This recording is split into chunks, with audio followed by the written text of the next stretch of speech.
Been a good Thursday already for Miami football, and it could be an even better one here in a couple hours. We will break down the details here at Hurricanes Live right here at the Voice of College Football. Appreciate you all stopping by. You know the deal. Comments and questions are welcome. We appreciate the super chat contributions as well. Brad Tejeda is making it happen for us today. Canes Insight. And so, Brad, thank you so much for making time in your day to update us on recruiting. Yeah, no problem, Mark. Appreciate as always for letting me stop by, talk some Canes football. June is wrapping up here. We got a few more days in June, and then July.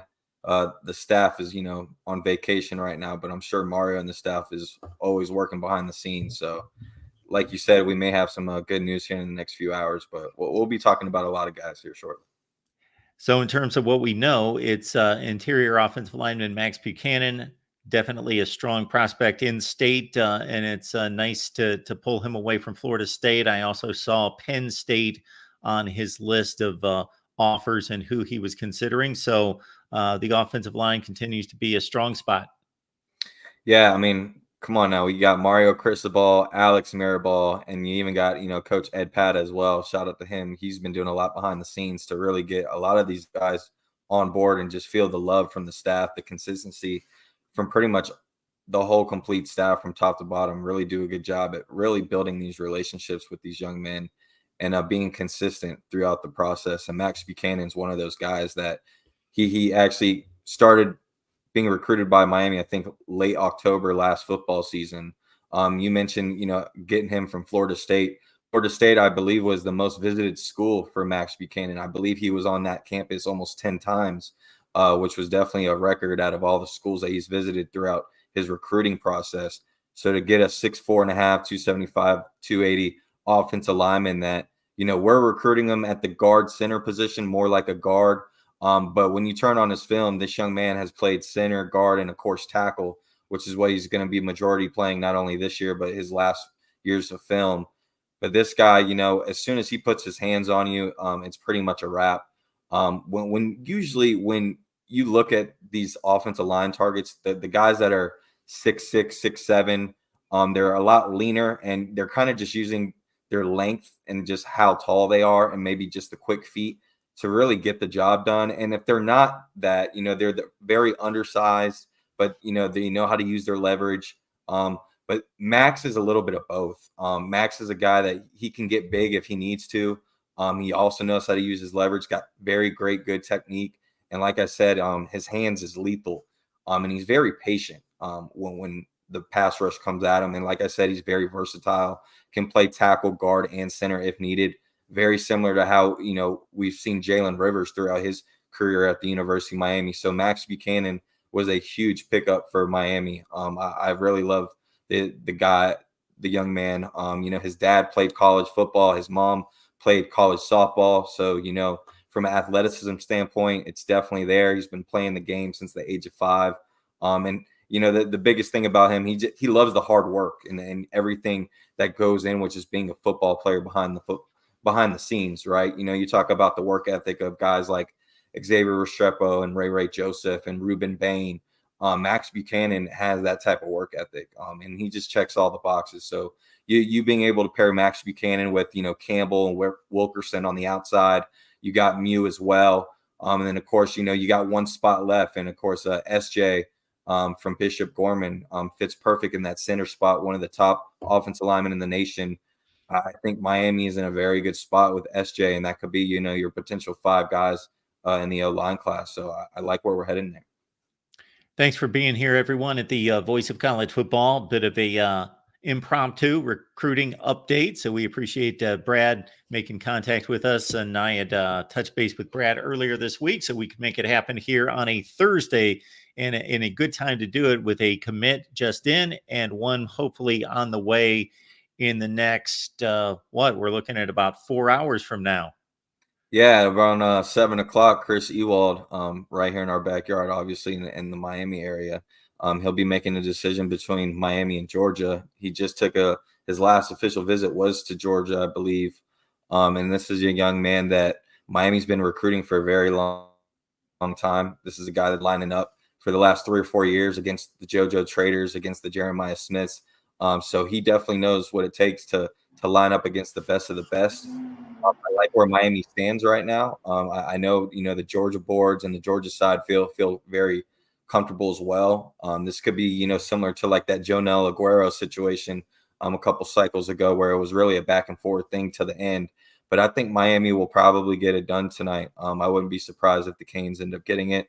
I just think Chris Ewald and Miami have really had that recruiting from about 3 or 4 years now, where they've really put emphasis on the young man. And I think the feeling's mutual.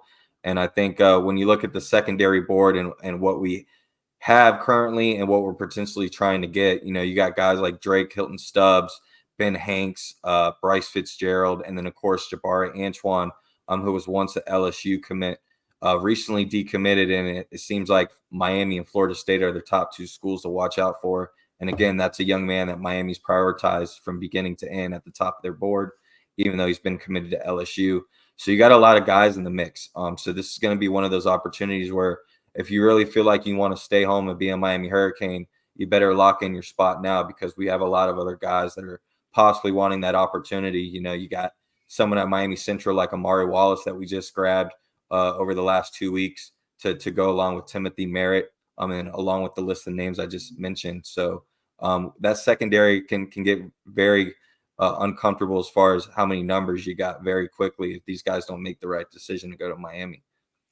And it's got to look good to see a top roughly 150 prospect at the cornerback position, considering the history of the school, the program, the legends that have played in the secondary, and that position, both because of recruiting misses, but also guys that have been highly touted that didn't come through at the level that they needed to in the last 5 or 10 years, that to get back up to Miami standards. Obviously, these are the kind of guys that this program's going to have to nail.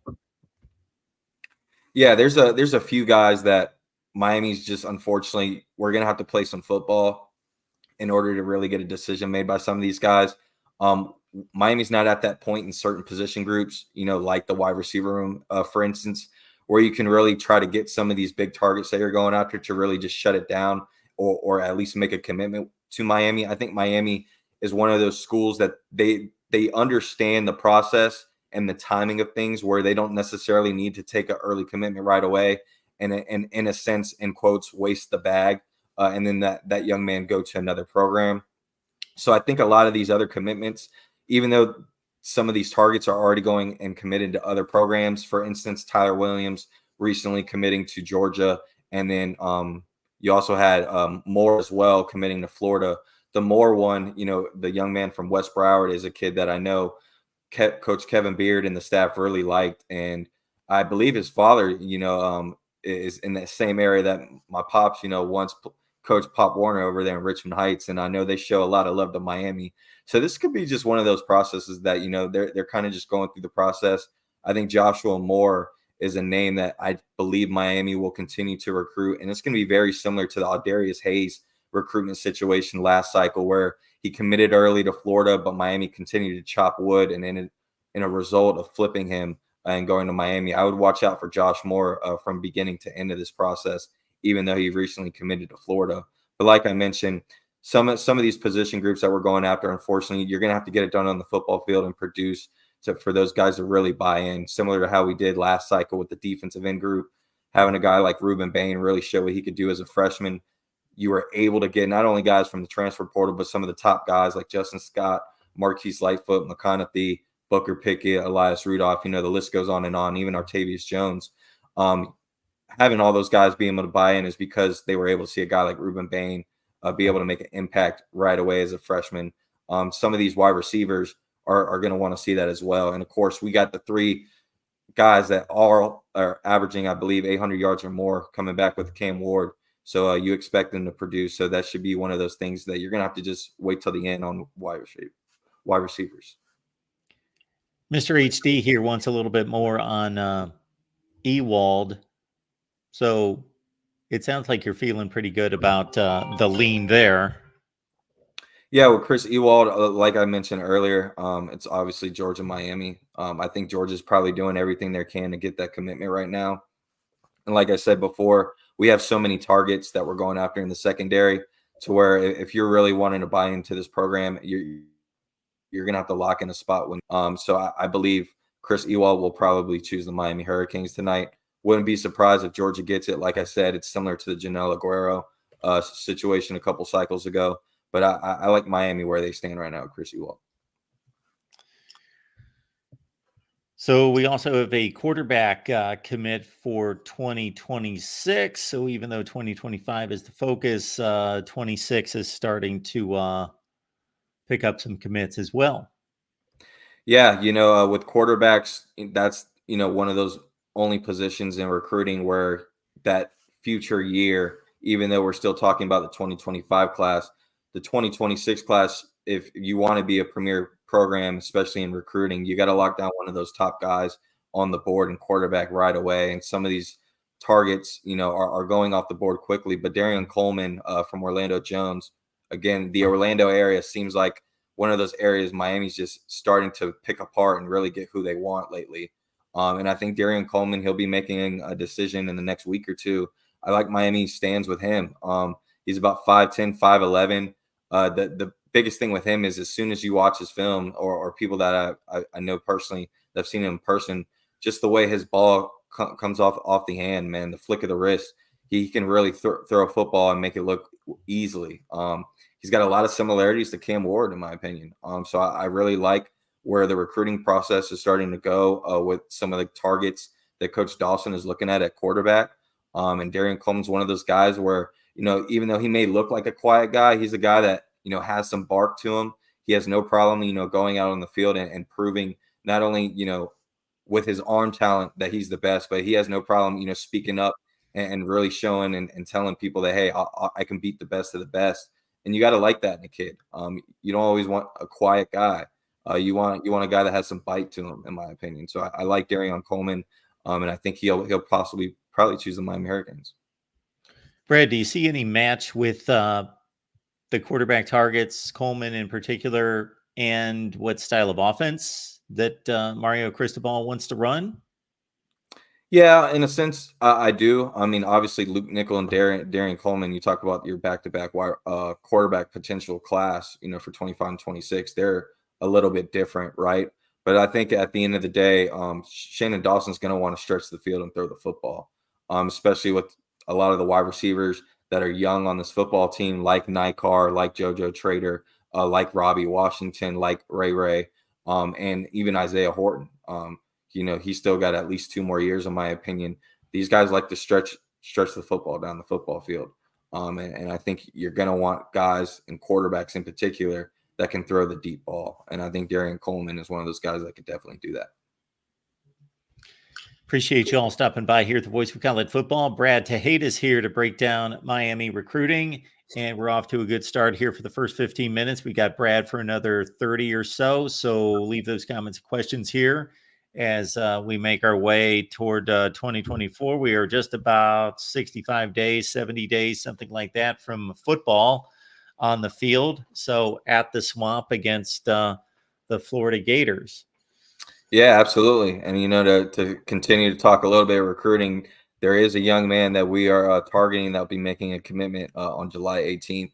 That is, not only in my backyard, but obviously here in Gainesville, we're very close to Newberry High School, where Jarquez Carter will be announcing on July 18th. Like I mentioned, this is an interior defensive lineman that anybody that have followed the Rivals camp this past weekend over out in Jacksonville, he really impressed a lot of people, not only from one-on-one drills, cone drills, but he ended up winning the most reps and bench press. And I know a few Cane fans, kind of threw some jabs at some prior defensive linemen that are now in the NFL that could do maybe a quarter of what Jarquez Carter was able to do. But my guy ended up repping 27 times at 225 pounds. Ended up winning the weight competition, obviously, this past weekend. And when you really watch his tape, he could play inside, outside at times, but he uses his leverage very well, and he's got a very good, powerful, quick first step. When I recently talked to him in the last few weeks, he really went in depth about the love that this staff has consistently shown. He talked about, the helicopter landing at Newberry High School. It was the first time ever that a helicopter, from a D1 school visited Newberry High School and able to get guys like Mario Cristobal, Lance Guidry, Coach Joe Salavea, obviously, to show him love and be there and be that school to really not only put him on the map, but it really felt like he got a lot more love from the city in Newberry too, man. Like everybody really put that emphasis on how Miami really did with him. And a lot of people around him really want him to go to UM. So he'll be making that announcement. I like where Miami stands with Jarquez Carter too. He's gotten a couple crystal balls, I think, recently. So Jarquez Carter and, Gator territory could possibly be going to Miami as well. Do you think that the situation involving Billy Napier and just in regards to the uncertainty of him sticking around past this season or even making it through the season, as some people are forecasting, is really hurting Florida? And, how many battlegrounds is Miami waging against Florida in particular? And you can also take on Florida State. Yeah, I think the three, Florida, Miami, Florida State, every year, there's going to be 20 to 30 guys at least that all three schools are targeting. Maybe between the three schools, you maybe land 50 of those guys. But at the end of the day, it's going to be just one of those battles where the on the field thing I think is going to be more of an emphasis with Florida more than the other two schools, in my opinion, especially first game of the year. I think there's a lot more weight put on Florida than Miami that first game, in my opinion, not only from a recruiting standpoint, but looking at your schedule moving forward. This is one of those games where Florida's going to have to get it done right away if they want to feel like they have any hope, because if they lose that first game to Miami, not only are they going to hear from the Miami fans, but I think the majority of the media and just college football in general are going to start to have that relapse of Billy Napier and the Florida from last season. And then looking ahead of their schedule, they're kind of sinking at that point already, first game in. So there's no telling with Florida. But at the end of the day, Miami-Florida game, it's going to be one of those rivalry games as always. I expect, sellout crowd. The crowd and the attendance in general is definitely going to be different. I think a lot of Miami fans that have never been to the Swamp are in for a treat. If you can go to the game, definitely do it. It's going to be very similar to Texas A&M, but the environment is a little bit more different, and the echo-ness and just getting that earthquake type of feeling similar to the old Orange Bowl where you kind of had everything shaking. Anybody that was at that Notre Dame game, that type of feeling. That's how the Swamp is, especially first game of the year when you're opening against a rival opponent. So if you can get there, definitely be there. It's going to be experience and definitely a fun walk in the Gator fans' faces after we get that W. You started talking about the game. I was going to ask you, but you have basically answered the question. If you've been to the Swamp, and so you've been there. Yes, yeah, definitely. Been there for games. Yeah, I've had to work a few games. Actually, ended up running into Dan Morgan 2 years ago. Actually, where the position I used to work for in my company, I actually had to work the whole media floor. So I got to run into, Steve Spurrier, some of the anchors of ESPN as well. But I got to sit kind of like 2 rows behind all the scouts, and I look down and I see Dan Morgan, over there taking notes. So it was awesome to hang out with him and talk some football. But yeah, I was able to be in the Swamp a couple times, and like I said, great atmosphere when there's 2 good football teams, and first game of the year, so we don't know how good Florida is yet. So I expect a sellout crowd. Anytime Hard Rock is brought up in a Miami home atmosphere, seems to get taken back to that 2017 Saturday night against Notre Dame, and there was a pretty lively added atmosphere the weekend before against Virginia Tech, but definitely that Notre Dame game. I got to think you and the guys that you talk to on a regular basis and Miami fans can't wait to see that kind of scene again. Yeah, I think this is the year to do it, Mark. We're kind of all in. It's pretty obvious at this point.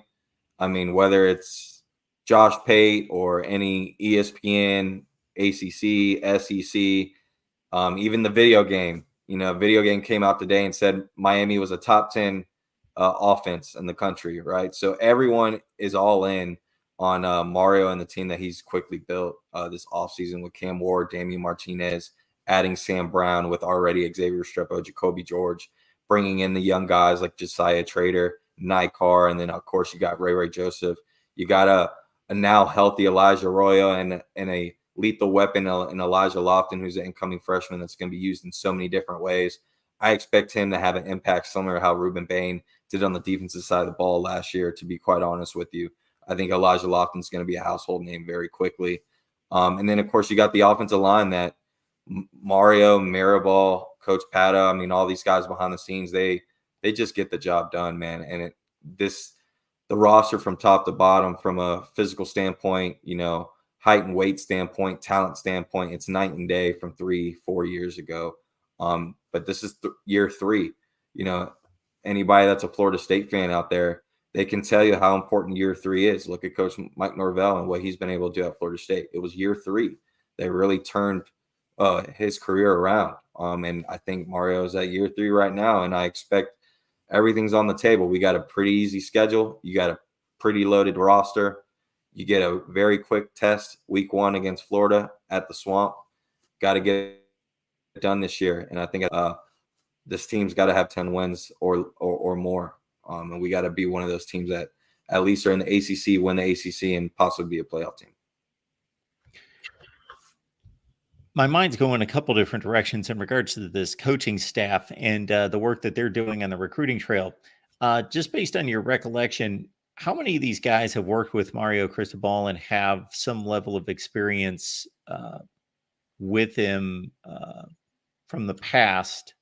Because obviously, as he put this staff together, that was probably his number one goal, was to put together just a powerhouse recruiting staff with obviously guys that can coach the positions. But just your thoughts about the guys that are especially getting it done at a high level, and obviously they've got to hit that standard, that Mario Cristobal recruiting standard, which is not a difficult bar to hit. No, absolutely. I think continuity is definitely something that is huge here at Miami. Not only from a coaching standpoint, talking about the coaches, but obviously when I talk to recruits, it's the same way. The love and the support that they get from all these coaches, very consistent. It seems like a family atmosphere, and that's what you kind of want. And it really doesn't matter what your resume is. If you're not getting a job done, both on and off the football field, and again, going back to the camaraderie aspect, and really being on the same page, doesn't matter how your resume is. He has no problem, saying kick rocks. Coach T-Rob, Coach Dye, some of these other coaches that had to go elsewhere. Mario has a standard, and I think most of these guys obviously do have ties to Coach Mario. But some of these other guys, especially the head coordinators and Coach Dawson and Lance Guidry, they don't have ties to Mario, but they have ties to each other, right? And they also respect each other in a sense, being from the state of Louisiana. But at the end of the day, you got to have a certain work ethic to you. You got to be real. And I think everyone on the staff definitely fits that. And, talking about the staff, there's a new rule that just passed, I believe, yesterday, where some of these off the field analysts can now really be into the football game, to where they can actually, have a voice. And I think that really benefits Miami in tremendous ways, not just one coach, but like 4 or 5 coaches. And there's also a guy, that was once at Florida State. You want to talk about guys who have ties to Mario Cristobal. There is a guy, I believe, things haven't been announced, but I think there is some connection there where he'll be leaving Florida State and being off the field, or, helping out in some way with the University of Miami, and that's Coach Bartow. So I believe that's a thing where continuity and relationships really benefit Miami, and that's just who Mario has always been, about relationships, obviously, not only from coaching but recruiting as well. I don't see anything different.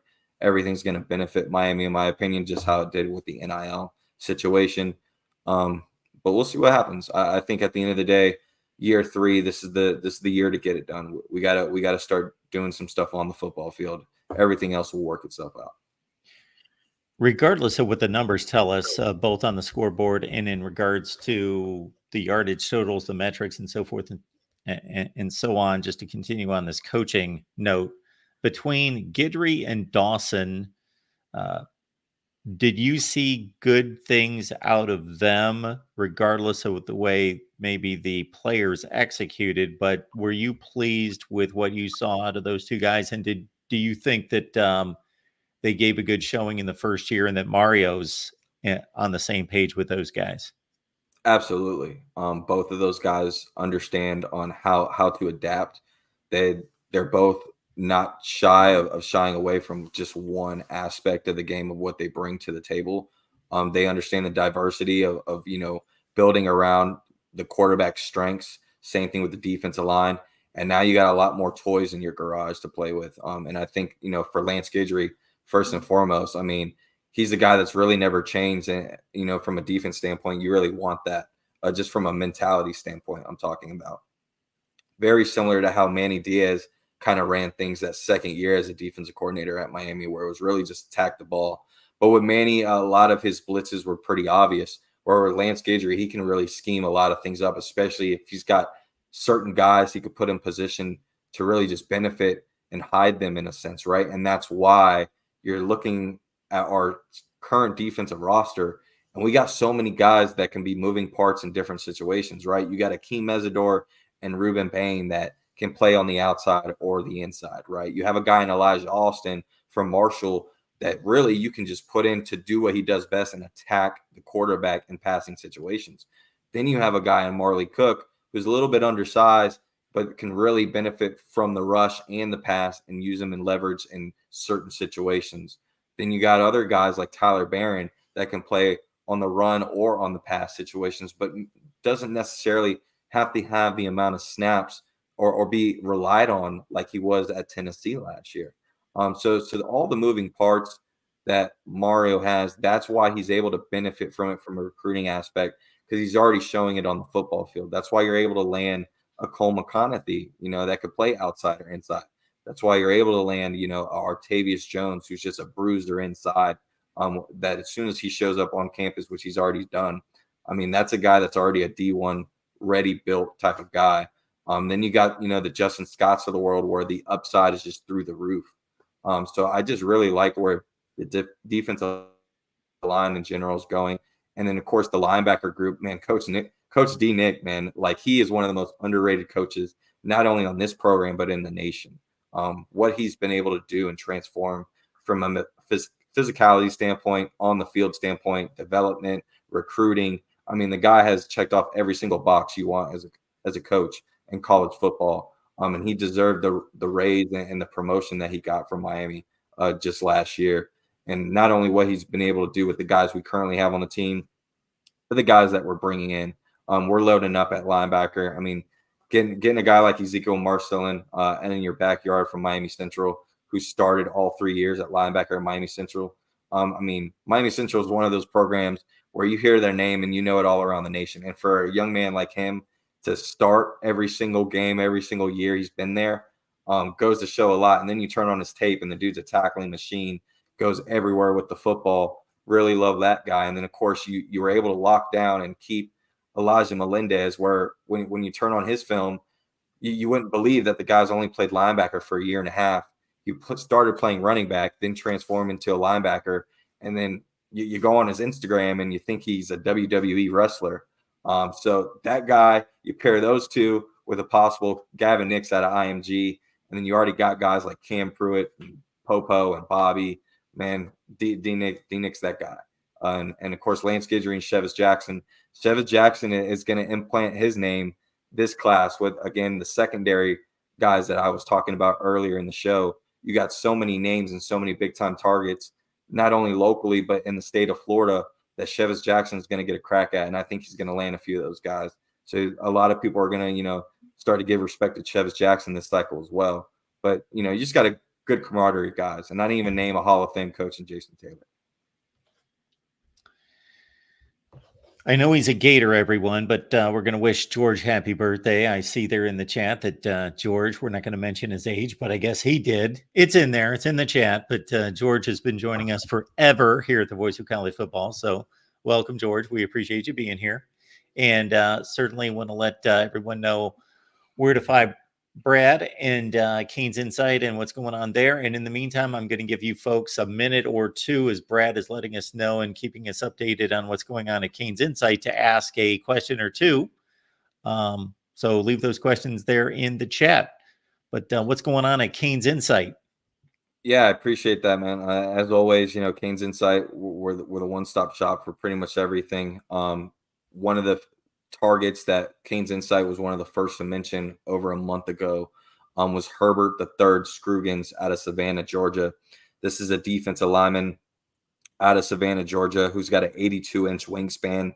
When you turn on his tape, very similar to Malik Bryant, Jalen Phillips type of guy that can really take it off the end.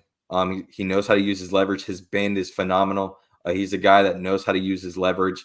Any tall tackle, this guy's going to eat you up. And then he's also got the hands and the physicality and first step to gain that leverage and push you off the line. He was once, just a Georgia Tech, North Carolina, Auburn top 3 guy. And then once Miami got on board and really started to show him love late in the process, Miami quickly shot up on that board, and he was supposed to commit this past week, Mark. And he ended up postponing that commitment once he visited Miami this past weekend.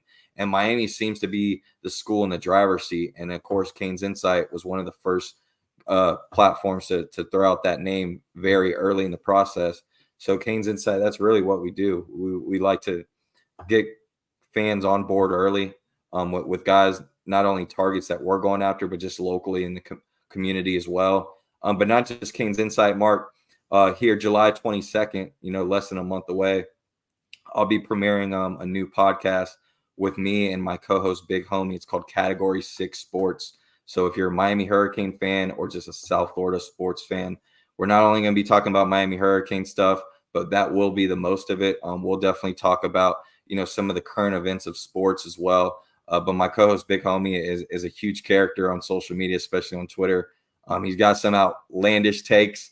So this isn't going to be, one of those raw podcasts where we just agree on everything. If you like Skip Bayless and Stephen A. Smith back in the day, this is going to be very similar. He's got some crazy takes that I definitely don't agree with. Dan Marino being trash, one of them. Yes, I said that. He's all on board with that. So you'll hear some outlandish stuff on the podcast, but you'll also hear from players from the team, parents of players of the team, coaches. We're going to have it all. Some of the guys that are behind the scenes, I really trust, and they get some of the best information, and they know all the people, behind the scenes. So this is going to be a great podcast for Kane fans and just, anybody that loves hanging out and chopping it up with me and Big Homie. Category 6 Sports. So July 22nd. Awesome. Love the name. We've got Fresh 3542.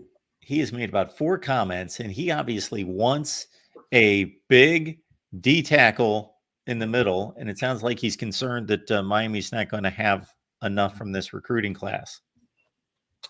Yeah, I mean, look at who you just landed last class, right? You got guys like Justin Scott, Artavius Jones.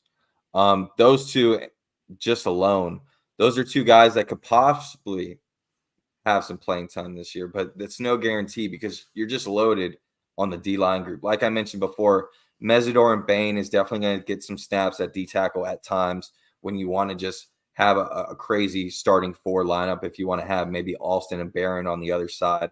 You brought in 2 other transfer impact guys, and Marley Cook and CJ Clark from NC State. So the opportunity of a lot of these big-time targets that you just landed last cycle D-tackle, a lot of these guys are going to probably have to wait their turn. So next year, this is going to be their time. So you don't necessarily need to have a lot of those big impact guys at D-tackle because you just landed them in the prior year. But I will agree, a lot of these D-tackles that we are in the run for, they're a little undersized. But when you do turn on their tape, they definitely have the physicality, the athleticism, and the leverage to really get it done, whether it's Jarquez Carter or Derry Norris. But there are some other guys that I think Miami is going to just kind of pass on, whether it's Bricard, Randy Adrika, and some of these other targets that we're going after the D-tackle. At the end of the day, I think the pride would be Elijah Griffin from Georgia. But you're going to have to just continue to chop wood with that one. The good thing is Georgia seems like they're getting almost every other big-time D-line target other than Elijah Griffin this class so far. So if he wants to get on board, he needs to jump on quickly. But at the same time, he is a local Georgia guy. So he is a guy that maybe Georgia could kind of cool off on right now and just wait till they do what they do best on the football field, spin the block at the end of the cycle and end up picking them up, which isn't probably something that is unlikely. That's probably what they're doing, while Miami is showing them all the consistent love. But like I said, similar to the wide receiver position, you're going to just have to continue to show stuff on the football field. But I do like where we are with Eosi Epinesa, if that's how you pronounce it. I'm sorry if I butchered it. But the young man from Iowa, who was once, his family, I believe his brother and his dad are both Iowa alum. It seems like Miami really did what they do best as far as a relationship standpoint with not only that young man, but the family having ties to Coach Salavea, being able to get coached by a Hall of Famer in the NFL and Jason Taylor. I think Eosi is going to be one of those guys that Miami probably, again, pick out of the state of Illinois. I know last cycle I mentioned Justin Scott and Marquise Lightfoot, and then you had the Illinois head coach kind of throw some shade at Mario. I don't think he forgot about that. We're going to, put a little sprinkle and cherry on top and probably get Eosi in as well. Yeah, Epinesa, there we see his rankings there, which are super impressive. Top 15 in the nation, according to 247 Sports, regardless of his position, and top 50 player in the composite. And his brother was a 5-star, great player at Iowa. And if he's anything like his brother, he's got a wingspan that's like an NBA basketball player that's going to bat down it seems like 4 or 5 throws every game is what his brother did. So I haven't seen Eosa's tape yet, but again, just going by his brother, he's a great college player. Yeah, I think this is one of those recruitments that Miami has been able to pinpoint from the beginning again, and just continue to show the love and support that the staff. And again, having a guy like Ruben Bain that made such an impact last year, that goes to show you that this staff has no problem. Where if you can show what needs to get done on the football field, you're going to get the snaps you deserve. And then you got other 5-stars just from the last class, like I mentioned, that have already bought in. So that kind of helps a guy like him, where if he had some second guessing of, me being in a similar standpoint, is Miami that type of program where I should buy in? And if these other guys are doing it and getting the productivity on the football field, it's a pretty easy decision. And then it doesn't hurt when you got, somewhat family ties and Coach Joe Salavea as well, having that Samoan background. So I like where Miami stands. I think that's a king. All right, folks, the voice of college football right here. Typically, our shows are Wednesday at 7 p.m. Eastern time. Canes Insight all the time, 24/7. Jump on there at any time. And, of course, track Brad with the various podcasts and YouTube channel right here. And then, of course, July 22nd, Category 6 launches. So you'll want to be on board from the very get-go on that, from the very beginning of that. So is that going to be available like every audio platform, YouTube, all of that? Yes, sir. We'll probably start out on YouTube, but we'll have it available for all platforms. Excellent.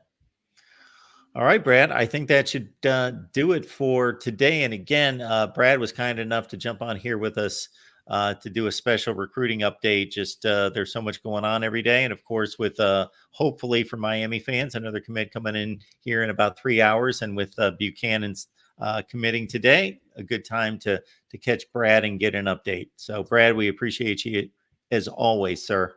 No problem. Thank you as always, and go Canes. All right. I want to remind everyone here at the Voice of College Football that we are going full throttle all the time. And we've got a Michigan call-in show coming up at 8 o'clock Eastern time tonight. So please join TJ, John, and Ferris over on the Michigan channel with the Michigan call-in show. That's the next Voice of College Football live stream. That's at 8 p.m. Eastern time. Just dropped a video over on the main channel where I looked at, because this is brought up all the time, and I wanted to do my own digging on this topic of how many of these recruits transfer. So I looked at the top 250 players from the 2022 and 23 classes. Of course, 24 was just signed a couple months ago. So I looked at 2022 and 2023, and I reviewed the top 250 players from each class. So 5 200 players to see what is the reality of how many players are transferring, how many of the best players are transferring, and where are they going, who's losing players, who's gaining players. And you'll want to check that out, again, on the main channel right here at the Voice of College Football. We appreciate you stopping by, as always, and we will leave you with a word from our sponsor.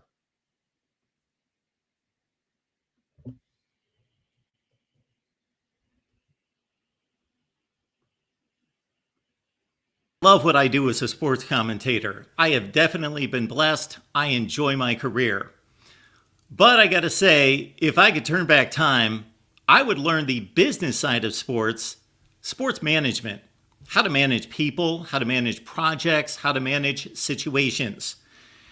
And then there's also those times in which you feel stuck in a job, stuck in a career, just feeling that there's a dead end and wondering and waiting, when is that break going to happen? Well, unfortunately, I got to tell you, that break is not coming unless you make it happen. Sports is your passion. You love it, you live it, you breathe it. Why not make your passion your career? Introducing Southern New Hampshire University, our sponsor. At SNHU, you will learn the business side of sports management principles, and how to gather and analyze data. This degree will help you prepare for a career as an athletic director, sports information director, marketing manager, and other exciting roles in the sports industry. You'll be able to tap into SNHU's network of graduates working in sports-related organizations. You'll also have the opportunity to take advantage of an internship or an experiential learning course within the field. Your courses are taught by faculty with real-world experience, so you'll have opportunities to connect with people in the industry. And when you graduate, SNHU will be right there to help you with your job search. SNHU is accredited, nonprofit, and has radically affordable tuition. SNHU was voted one of the country's most innovative universities by U.S. News and World Report. Just go to snhu.edu/VOCFB. The link's also in my description section down below to see if you qualify for SNHU's sports management program. You might be eligible for financial aid or have existing college credits that could fast-track your degree at SNHU. Click the link to get started. Your exciting sports management degree at SNHU awaits you. Do it now.